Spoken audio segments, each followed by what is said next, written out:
Assalamualaikum warahmatullahi wabarakatuh. Waalaikumsalam warahmatullahi wabarakatuh. Bravo Iwan. Berapa Iwan? Luar biasa nih. Episode pertama pasca Lebaran. Exactly. Jadi kita Masih ada bersilaturahmi. ini. Ada satu persatu Kang Kopi yang adalah sekarang Juragan Cafe. Kang Cafe istilah saya sekarang. Kang Ule. Mau bikin bisnis besar tuh. Dahsyat. Amin. Ya Kang. Terus dulu Kang. Kang Karna. Halo. Kang Solder yang sudah merambah kemana-mana, baru keliling dunia. Kang Ahli, jangan salah lagi. Cuma di sini-sini aja kita mah. Di sini-sini aja. Ya Bogor, Jakarta, Bogor, Tapi Jakarta. seluruh stakeholder selalu mengundang seorang Kang Ahli, Kang Reza. Ngomong-ngomong nih kaos baju Indra. dalamnya nih kok warnanya hijau banget. Hijau, Tentara. suasana hijau. Jangan-jangan ini nih yang memunculkan aura berbeda nih. Aura berbeda dalam nuansa hijau. Maksudnya itu bisa dikaitkan dengan warna hijau lainnya. Oke deh. Kan kita dalam silaturahmi nih, Iya, iya. sambil ngopi ya Kang Uli ya. Masih ada kue Kang lebaran. Karna ada kue lebaran. Ya tentu saja bisa dilihat dengan jelas siapa kira-kira. Alhamdulillah akhirnya Bravo Iwan punya kue lebaran. Kue lebaran Ditunggu kayak kue lebaran dan berikutnya. ada kopi bisa kita seruput. Langsung aja Kang. Setelah atau tidak lama setelah dilantik sebagai Panglima TNI, Jenderal Agus Subianto langsung melakukan gebrakan.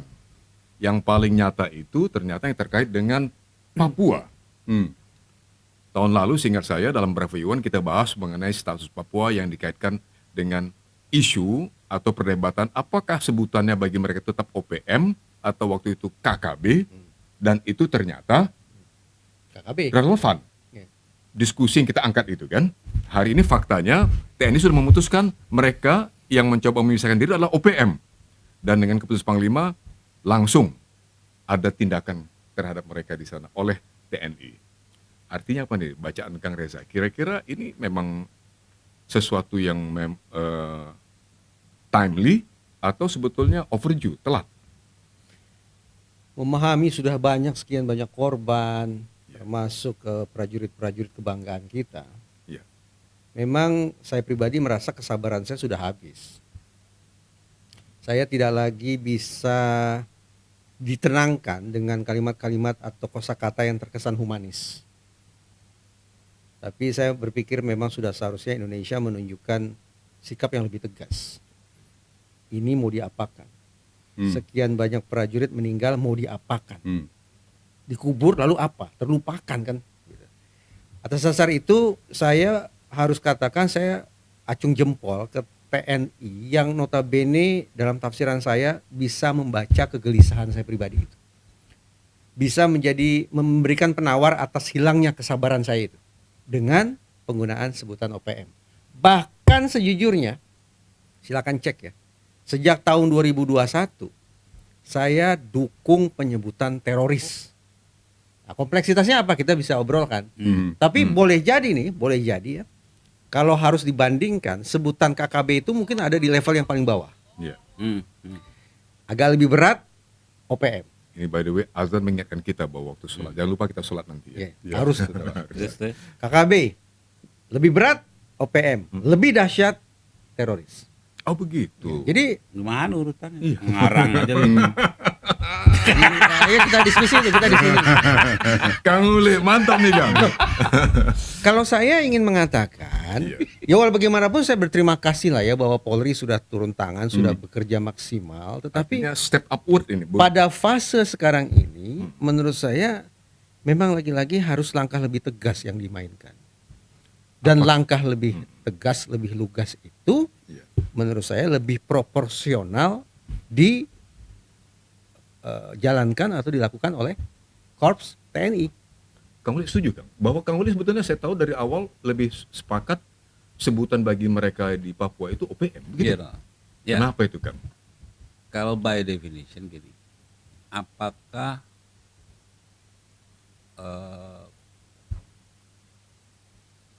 kenapa disebut OPM gitu Iya. kan? Karena dia mau bikin negara. Oke. Gitu kan letaknya di situ. Syarat-syaratnya apa? Lengkap tuh di situ. Iya. Ada struktur pemerintahannya nggak? Ada. Ada Benderanya nggak? Ada benderanya nggak? Ada. Ada wilayah? Ada wilayah ada penduduk ada.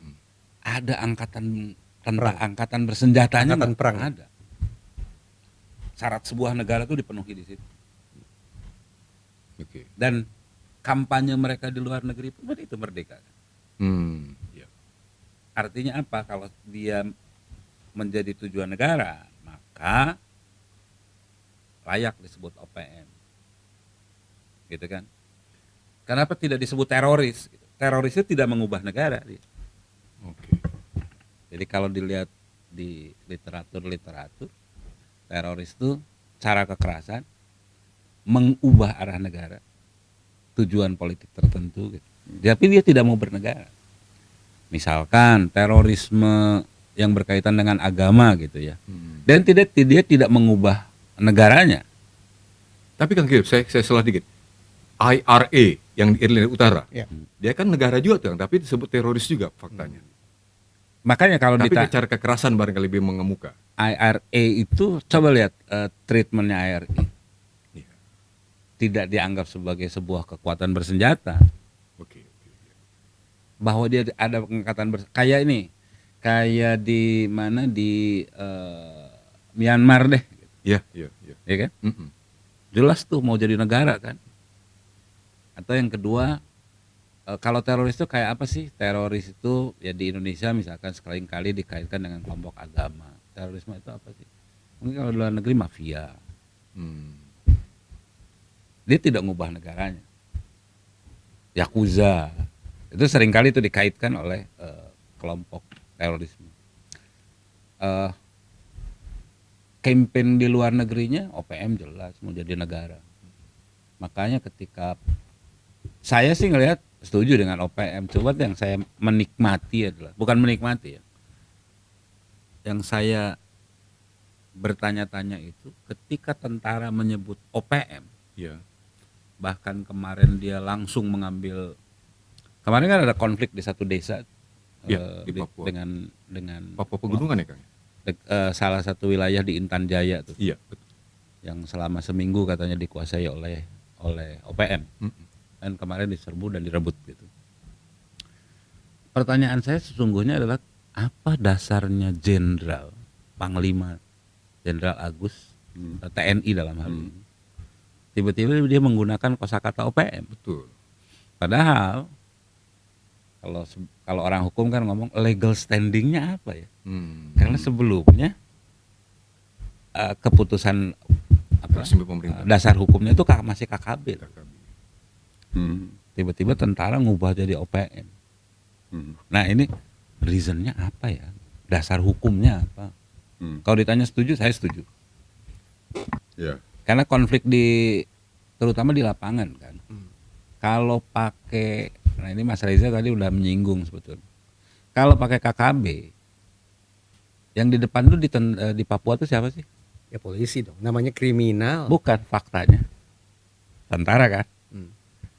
Kalau pakai KKB, tentara tidak bisa nangkep, tentara nggak bisa nembak, bahkan tentara nggak bisa gedor pintu kan. Betul. Harus ngetok dulu. Karena dia kenapa? Dia masih dilindungi oleh HAM.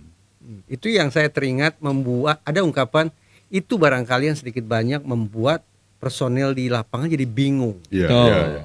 Dalam kebingungan Banyak itu mereka korban. seolah menjadi pasukan yang tidak siap tempur. Kesannya seperti itu. Ketika melakukan sebuah operasi, tiba-tiba OPM itu berada di menggunakan penduduk sipil sebagai tameng, tentara pasti bingung. Gua hajar, kena HAM gua. Kan gitu kan? Iya, iya. Jatuhnya korban di sana itu karena kebingungan itu. Kebingungan tadi.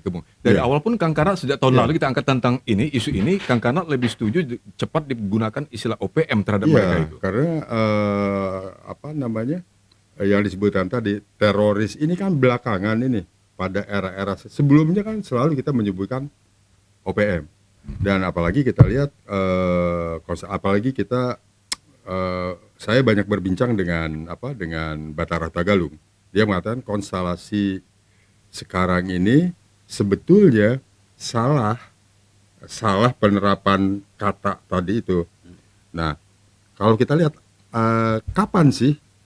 Dulu sebutannya kan Irian Barat di sana. Ya. Irian Barat itu diambil alih pada rezim Soekarno kan, Iya. tahun 60-an. Iya. Tahun 60-an. Dan kenapa itu diambil?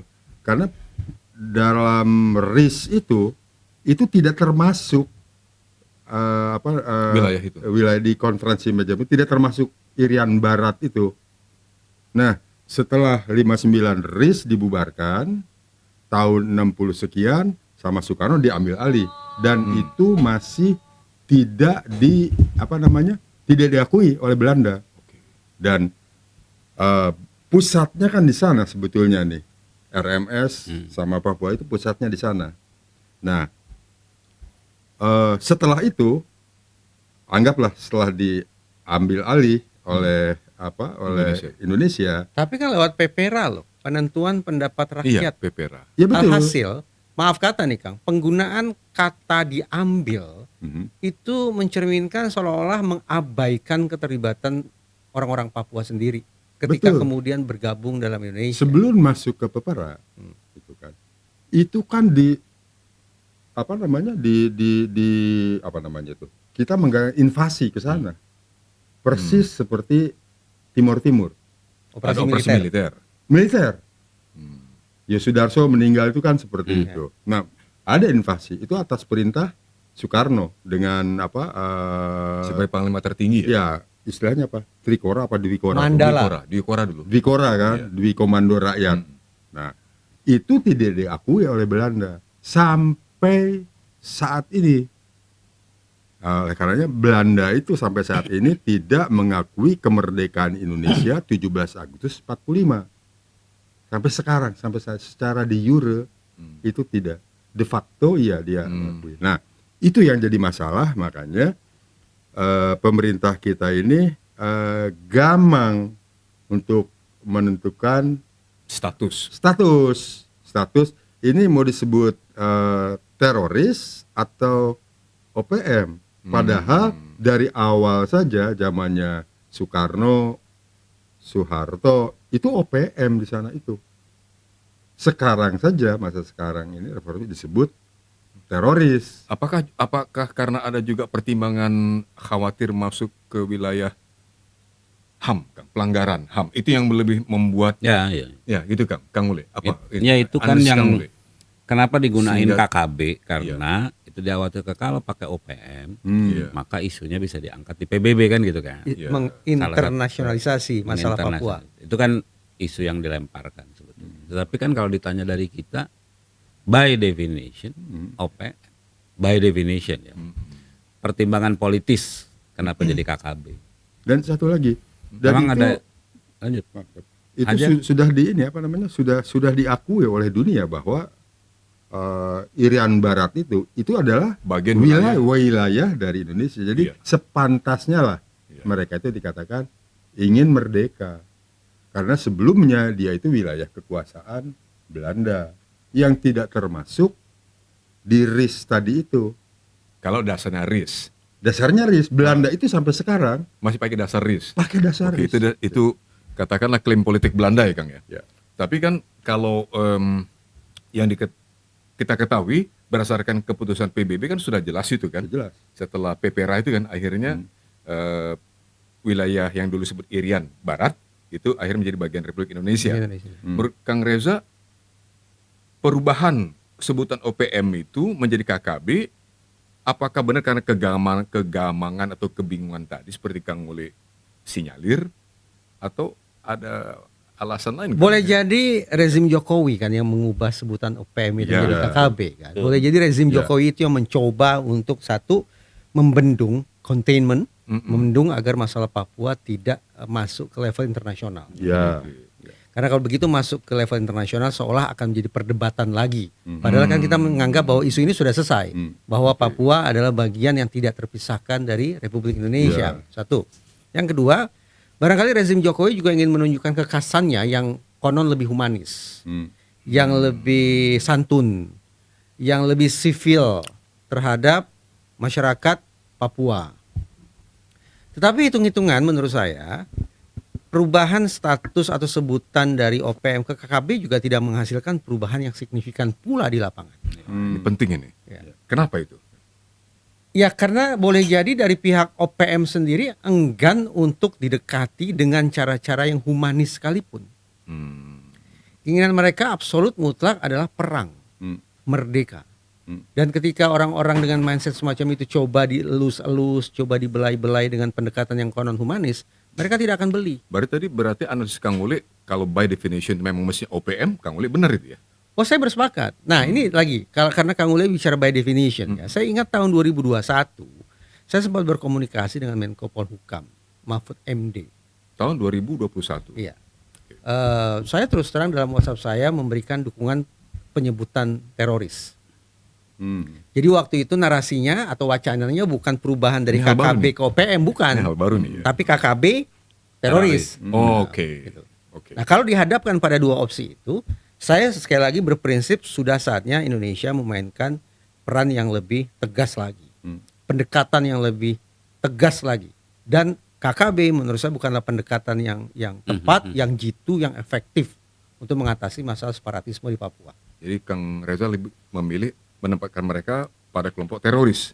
Ketika itu opsinya adalah Cuma 2 KKB atau teroris. atau teroris. Saya setuju teroris. Logiknya di mana? Yang saya pahami ada sekian banyak ilmuwan dengan sekian banyak kategorisasi teroris. Yang saya anut adalah 9 kategori teroris. Itu panjang. Tapi menurut saya yang paling mendekati apa yang dilakukan oleh kelompok separatis di Papua itu adalah istilahnya National Dissident Aggressor. Itu merupakan salah satu kategori teroris. Nah, alhasil saya mendukung ketika Menko Polhukam menggunakan sebutan teroris bagi separatisme Papua. Cuma kompleksitas baru muncul. Pertama, kalau kemudian kita bersepakat menggunakan kata teroris, maka sesungguhnya ini kan menjadikan masalah separatisme di Papua sebagai persoalan pidana. Mengingat Indonesia punya undang-undang penghapusan terorisme atau apalah semacam itu.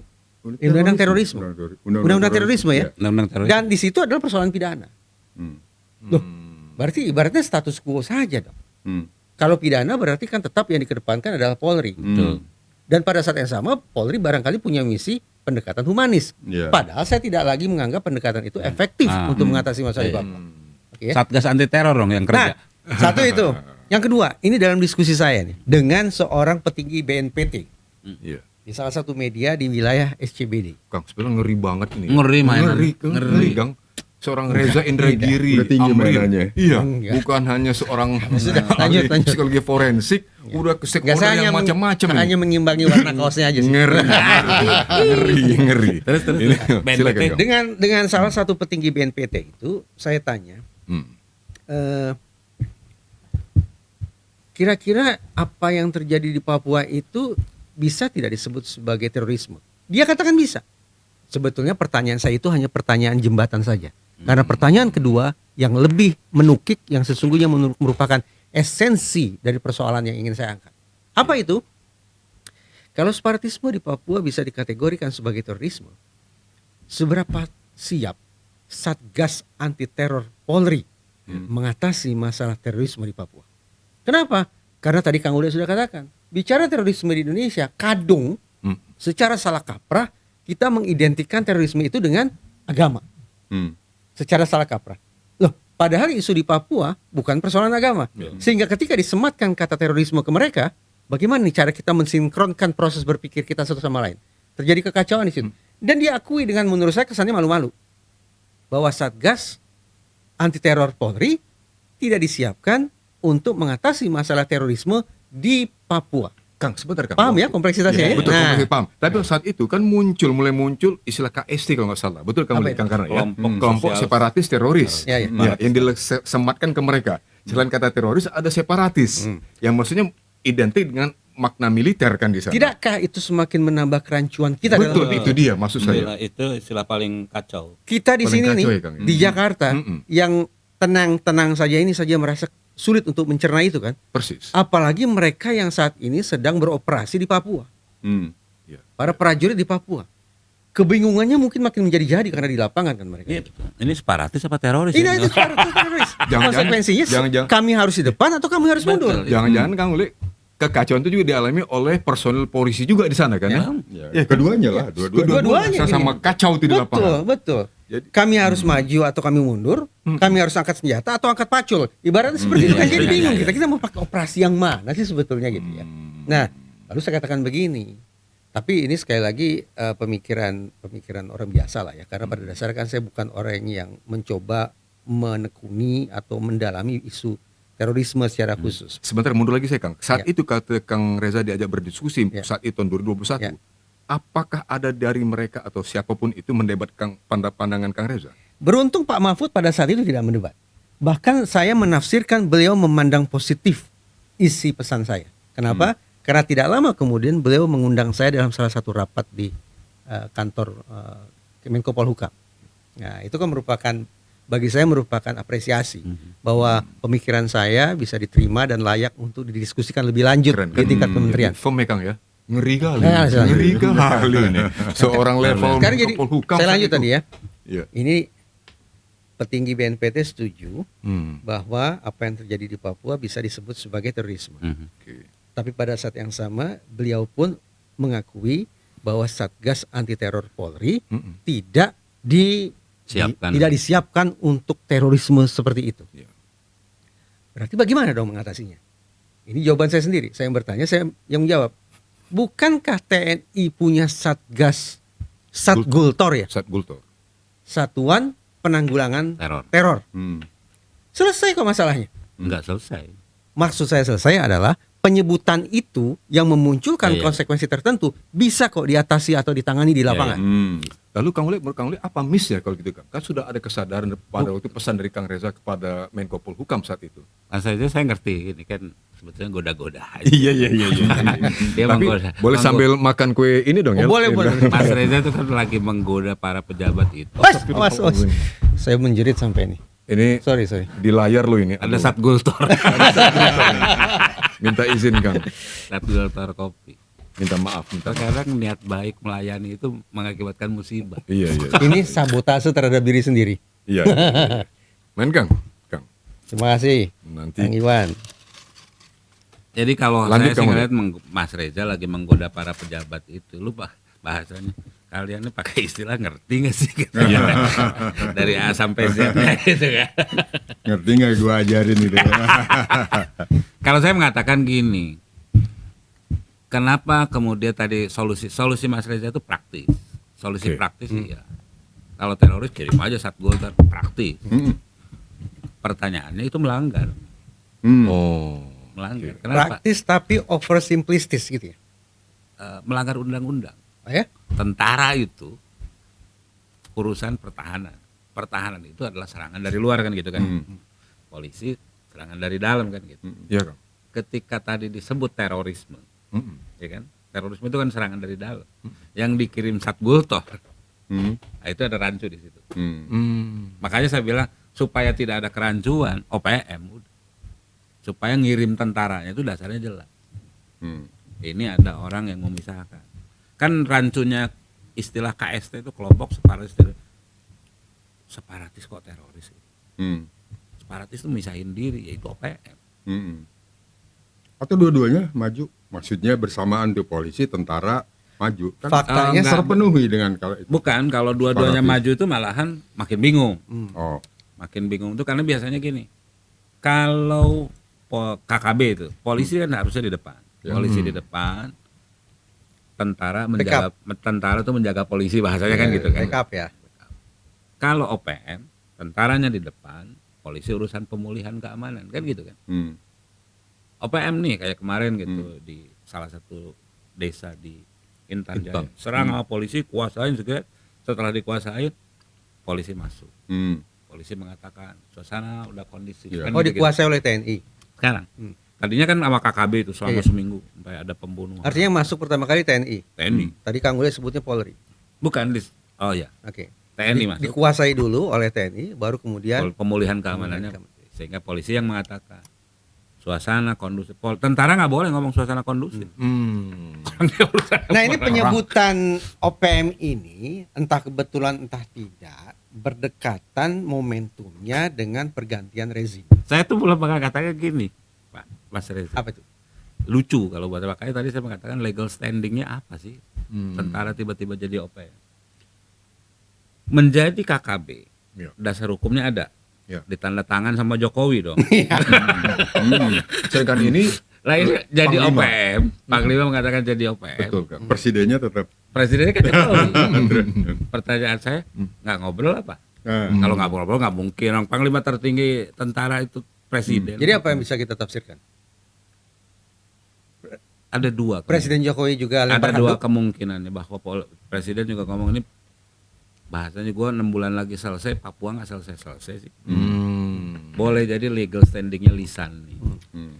Atau yang kedua bahwa besok nih presidennya tentara nih. Ada yang unik. ya, bener. Presiden berikutnya tentara ini. Udah kita Kalau- dahuluin aja gitu. Kalau kita dahului. membaca apa yang Kang Ule katakan itu dalam sebuah tafsiran psikologi, saya Iya. ingat risetnya begini. Ada satu Nah, ini masuk nih barang. sekaligus dua lah. Untuk seorang petahana, presiden petahana di Amerika Serikat, ketika dia berhadapan dengan situasi krisis dalam negeri, atau ketika dia menyongsong periode kedua kepresidenannya, Iya. ada pola dia akan melakukan operasi militer. Sebagai apa? Cara untuk menumbuhkan patriotisme masyarakat. Cara untuk menunjukkan ke dunia bahwa kami adalah nomor satu. Ya. Nah, kalau kemudian perubahan dari KKB ke OPM dianggap sudah dikonsultasikan dan disetujui oleh Jokowi, kan jadi unik bahwa Jokowi bukan seorang petahana dalam situasi sekarang. Dia sudah akan selesai masa jabatannya. Momentum apa yang sesungguhnya ingin dia ambil manfaatnya dengan memberikan persetujuan perubahan status KKB ke OPM? Kira-kira apa? Manfaatnya apa? Saya tidak tahu.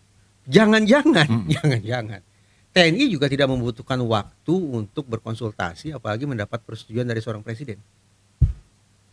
Dari presiden terpilih barangkali iya. Menhan maksudnya. Ya gitu. Iya, masuk akal sih. Iya, karena Presiden kalau- terpilih kebetulan Menhan. Kalau KKB untuk sebuah operasi Ya itu kan? harus persetujuan DPR panjang. Persis itu. Saya baru mengatakan apa Ketika tidak perlu menyebut DPR? OPM, Mm-mm. persetujuannya tidak ada. Tidak ada kan? Bukan tidak ada, maksudnya tidak sepanjang itu untuk Iya. untuk melakukan operasi. Oke. Sehingga ini shortcut ini yang ditempuh oleh Panglima TNI.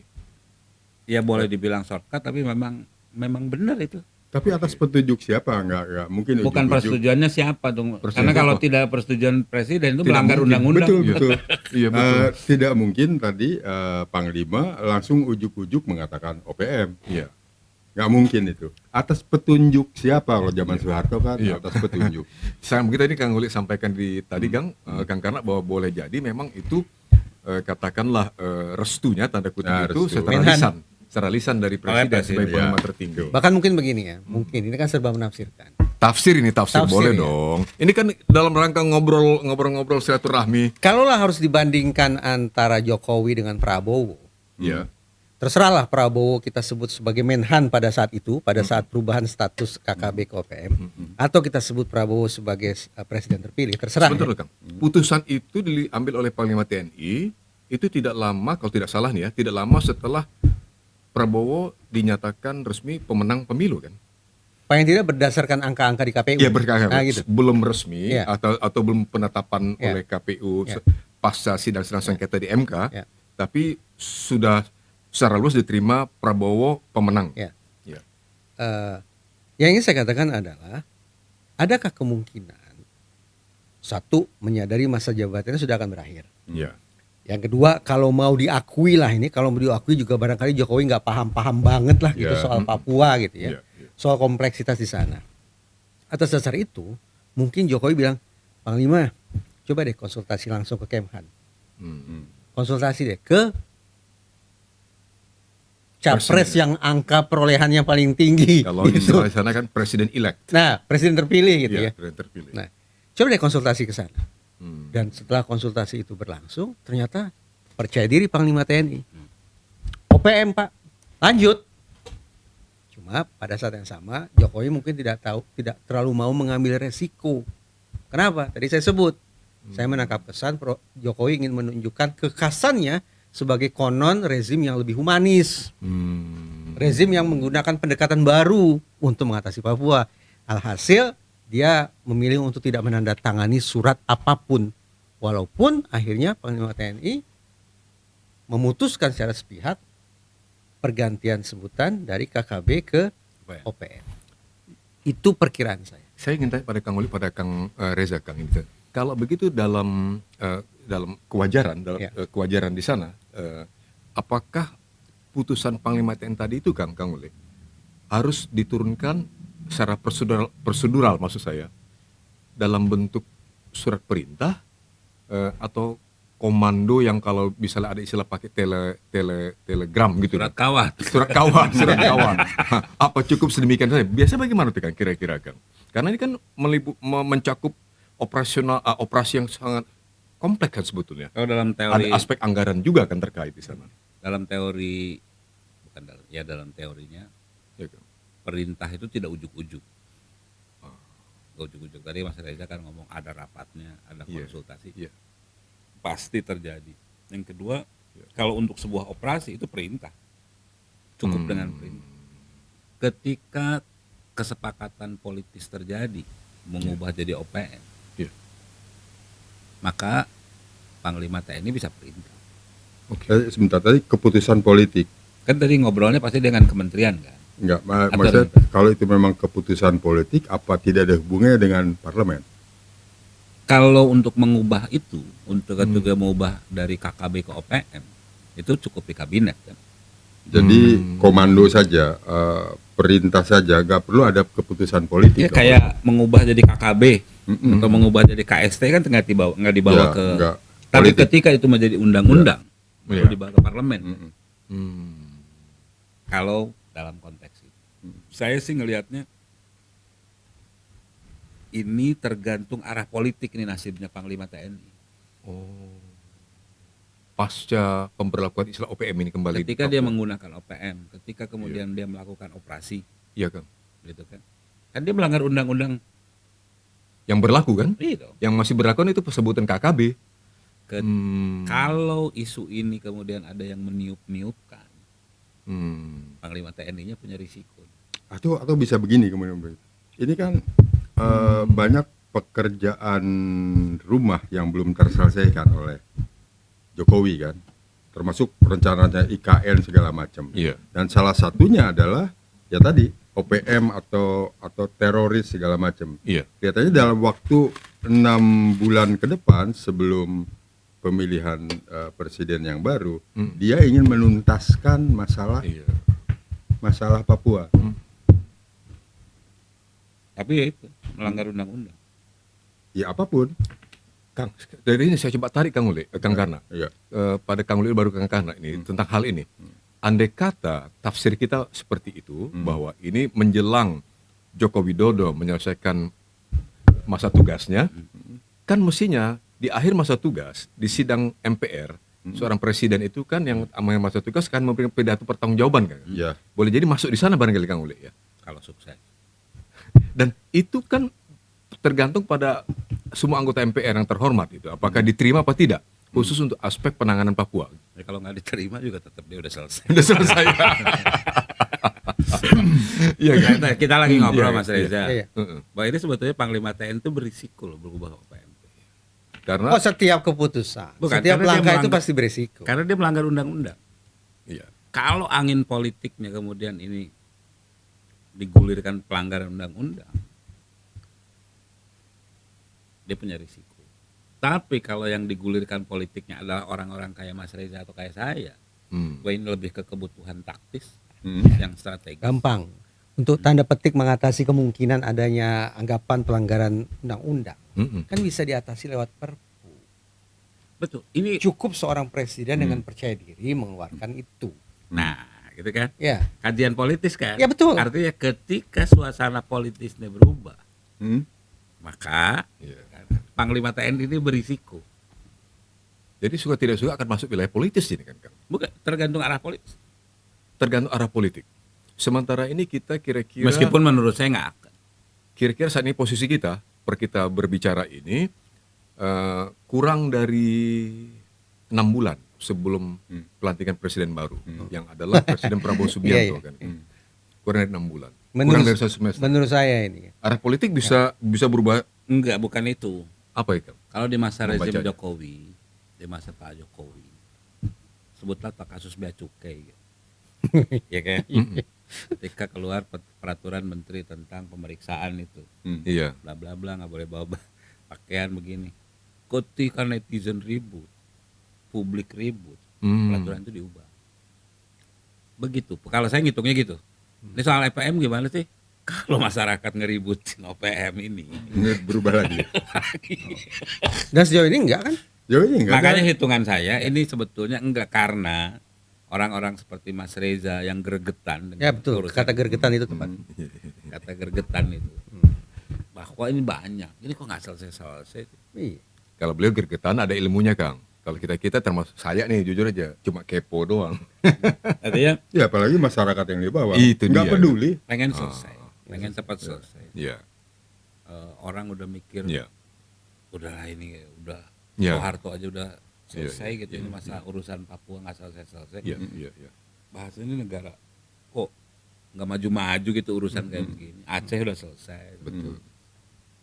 Kalau saya sih ngelihatnya seperti itu. Beberapa bulan silam ketika sedang ribut-ribut pilpres, rame lah gitu ya, seru-serunya bicara pilpres. Saya terus terang melakukan perbandingan dokumen visi misi 3 Capres. paslon. Iya, paslon. Harus saya katakan atas dari 3 perintah paslon itu, atas perintah. 01 01 03. ini bahasanya militer banget, Iya. dikit perintah, mengabaikan kemungkinan warga negara punya inisiatif dengan kesadaran pribadi, dengan compare. wawasan kebangsaan Kita sendiri. Berpikir terlalu konspirasi, Iya.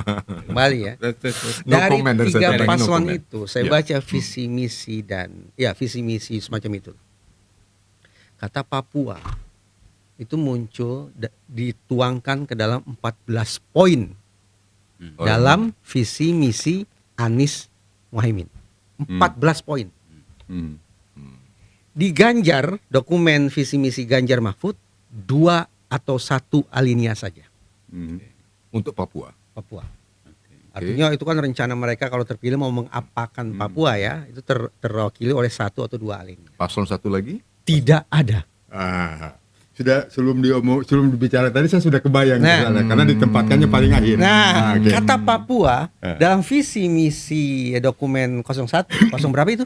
Prabowo. 02. Prabowo ya. Saya hanya sebut Prabowo ya. Padahal kan cukup dengan orang 02 kemarin itu saya tahu. Kata Papua diangkat, ditulis hanya kaitannya dengan sejarah atau biografi Prabowo Subianto. Bahwa dia adalah seorang prajurit yang sudah berhasil melakukan operasi pembebasan Sandra. Ya. di Apa artinya itu? Em, Analisa psikologi bahasa. secara positif aja lah ya. Tafsiran sudah, positif sudah, ya. sudah berbincang Ini tuh menarik, mengenai ini menarik. Sandra itu, dan kita tahu persis lah.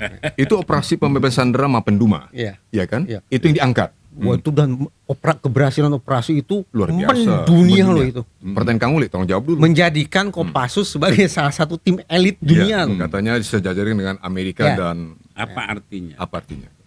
Ya, Dalam visi. tafsiran itu bisa keliru ya. Tapi kita sudah punya portofolio bahwa bicara tentang Papua, keberhasilan operasi militer adalah sebuah fakta yang tidak bisa dibantah sama sekali. Hmm. Itu dia. Oke, artinya Keberhasilan operasi militer adalah sebuah fakta sejarah, keberhasilan yang diakui di level global yang tidak bisa dibantah oleh siapapun. Jadi artinya tanpa menuliskan atau menyebutkan berapa kali Papua diucapkan, Ya. tadi 01 sekian, 03 03 sekian. Prabowo hanya mengucapkan itu sudah memenuhi keinginan kita begitu. Memenuhi keinginan saya. Ya. Bahwa operasi militer adalah sebuah fakta tentang keberhasilan menangani situasi krisis Jadi, yang Kang, tak bahasanya, terbantahkan. the message is clear. Clear. Kalau gua presiden, Ya. itulah caranya. Ya. Operasi Ya, militer. otak atik katun ya. Ini saya tiba-tiba kok merasa jadi hawkish ya. Seperti hawkish gitu, pecandu perang gitu seolah-olah. Bukan kalau otak atik katun. Ya. Visi misi Prabowo begitu. Ya. Tentang Papua ya, dia cukup ngomong apa, bahasa kasarnya lah, bahasa kasar gini. 01 boleh 14. Karena lu datang dari kampus kan bahasanya gitu. Bahasanya kan gitu. Ya, 03 03 kan 03 tuh kayak cuman satu alinea. Kenapa? Ya gue penguasa di sana. Oh. gue ngerti Betul. Medan di sana. Elektoral ya, secara Ya elektoral. kan secara elektoral kan betul. gua megang 03 Papua. betul. 02 kan ngomong gua pernah di sana. Gua yang beresin. Jangan-jangan. Iya, iya. Ini otak-atik tuh. Jangan-jangan ini Panglima TNI juga baca visi Nah, misi.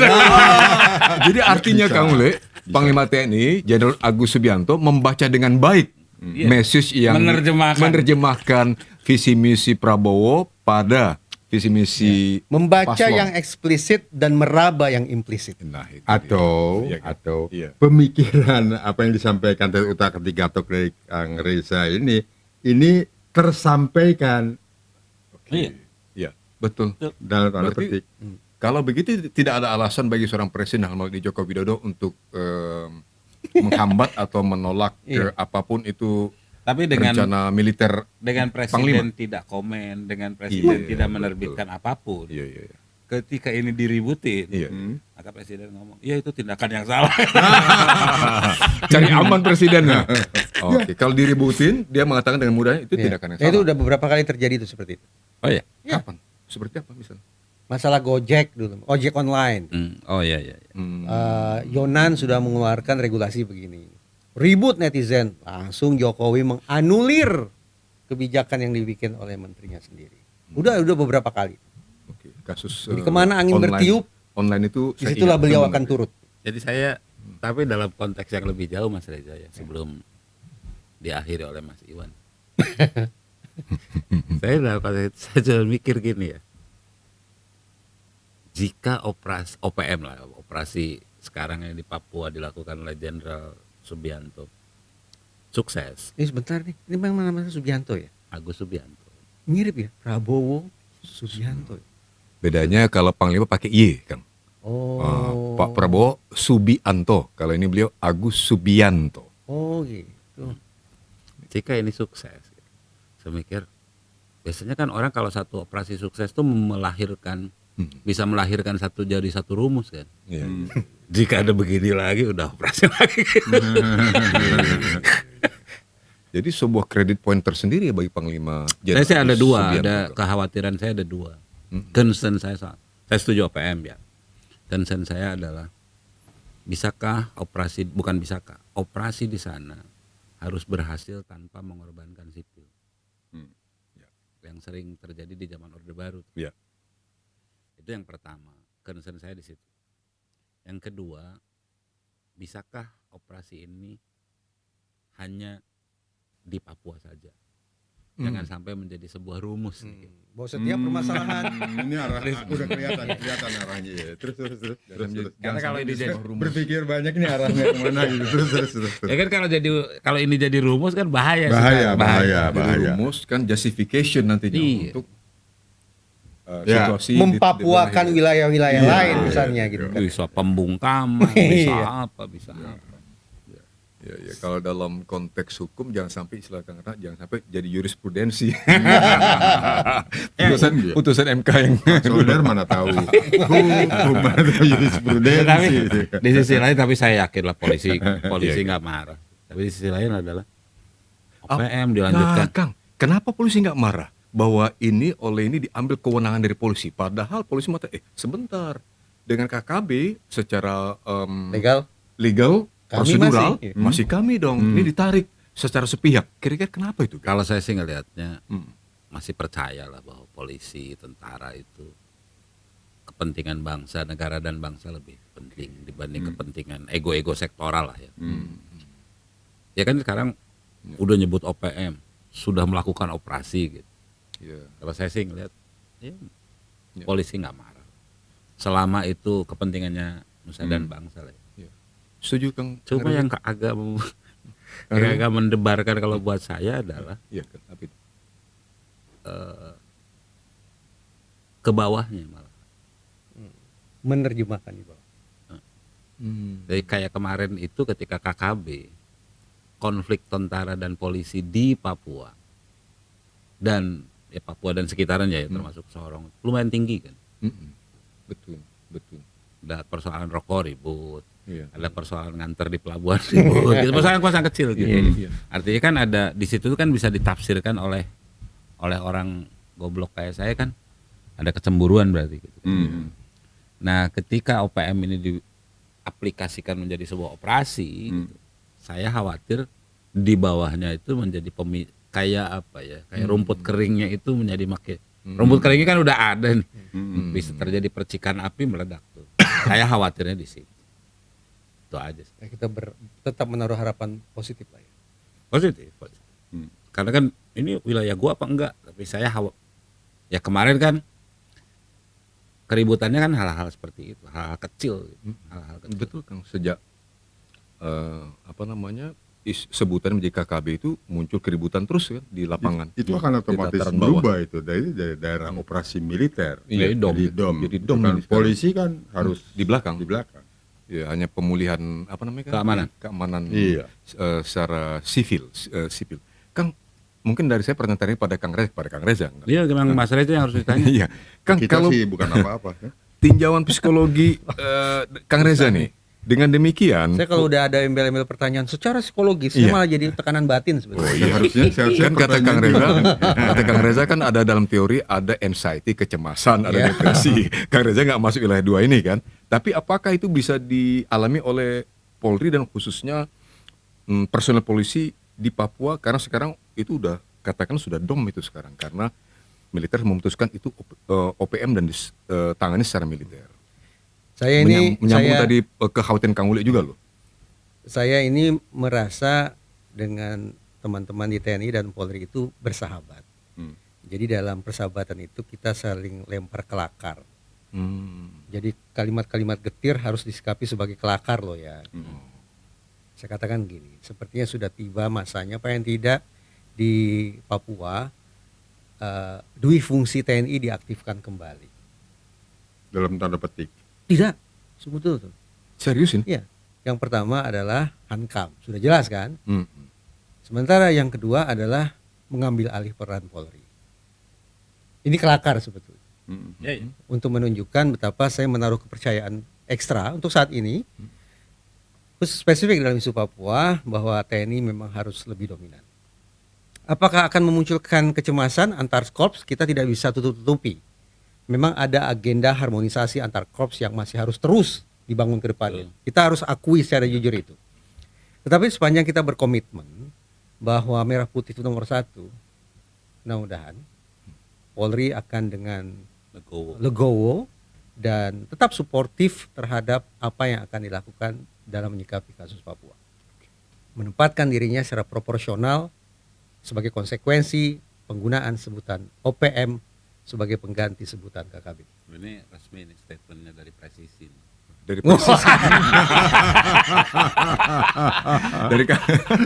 terus mesti dari jadi beliau itu kemari topik ini Kang Karna Kang Uli memang udah mau misi itu message udah dimisikan kepada beliau dari presisi tadi Bisa-bisanya Sudah itu. presisi ya. iya kan Mengklaim begitu. pamungkas dari Kang Uli kan ada yang mau di komen dari yang bagian akhir dari Ya, saya concern saya itu. Concern saya adalah satu, operasi ya OPM itu, operasi tentara di Papua ini iya kan jangan membuat sipil menjadi lebih menderita. Karena mereka mayoritas dan mereka tuh lebih banyak yang sepanjang yang saya pernah datang misalkan ketika di Aceh dulu. Mereka tuh tidak tahu apa-apa dan nggak peduli juga gitu. masyarakat sipil ya betul Mereka mau pergi takut ditembak, Ya. entah itu ditembak oleh siapa, segala macam. Itu yang pertama. Kepentingan sipil menjadi yang nomor 1. Yang kedua, rebutan lahan tuh adalah cukup udah selesai lah. udah selesai Selesai. mari buka lembaran baru Jadi ya kita tunjukin bahwa Indonesia tuh hebat loh. hebat ya. Udah konflik-konflik udah biarin aja di negara lain lah gitu. Betul, Indonesia hebat untuk urusan dalam negerinya. Ini selesai gitu. Iya. Ya Papua ini dari Iya. zaman saya lahir sampai sekarang kok nggak selesai-selesai gitu. Berarti udah Betapa tidak majunya gitu kaum politisi di kita Iya, iya. ngurusin Papua doang. Saya baru tahu tentang Papua ini mendekati masa reformasi Kang, sesuai usia. Kelihatan lahir tahun 30. Nuhun Kang Uli, terima kasih atas pujiannya. Kang Reza, Kang Karna, oke Kang? Setuju. Itu dari dengan- angkatan udara gimana? Enggak, saya setuju banget. Iya, Setuju sekali apa yang disampaikan. Jadi daerah operasi militer diterapkan di Papua. Dan faktanya begitu sekarang kan. Faktanya begitu, sesuai dengan Saya nggak sebelum- setuju kalau dom. Tadi kan disebutkan, saya tanyakan tanda petik Operasi tadi itu. militer.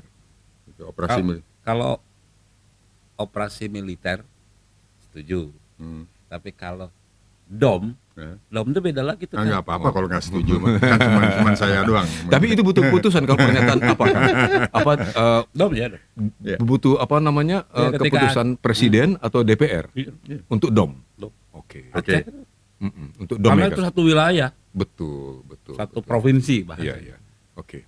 Karena yang diprediksi oleh peneliti sejarah, yang kedua akan lepas dari Indonesia itu adalah Papua setelah Timur-Timur. Khawatir ini. Dikhawatirkan. Iya. Jadi saya setuju sekali dengan istilah atau apapun yang dinamakan daripada yang sebelumnya, istilah sebelumnya KKB, yang nggak jelas, atau Jadi yang Setuju OPM ya. setuju OPM. Ya, mantap. Nah, ini kan kita sipil nih. Kalau Bart itu siapa? Siapa? Yang film kartun tuh? Simpson. The Simpsons. Malah dia mikirnya Sulawesi sama Kalimantan lepas. Petanya nggak ada. Ini kan kita ngobrol Iya, sipil nih. Iya.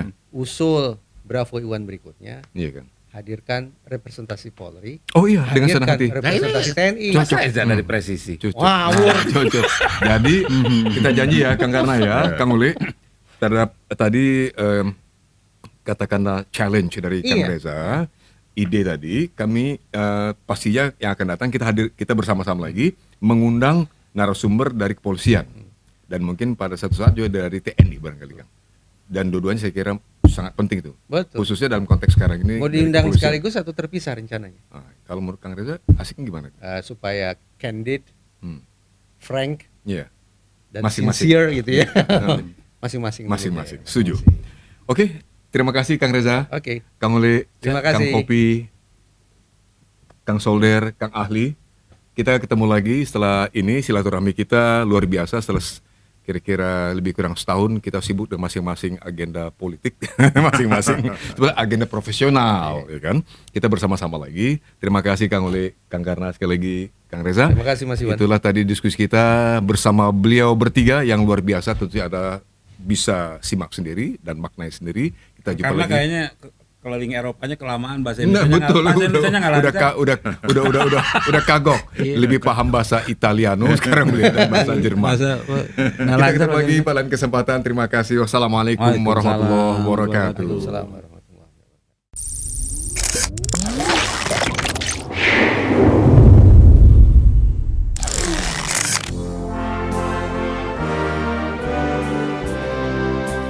Terima kasih Anda masih terus mendengarkan Bravos Radio dari Batu Ampar 1 nomor 6 Kramat Jati Jakarta Timur. Bravos, Bravos, your digital radio station.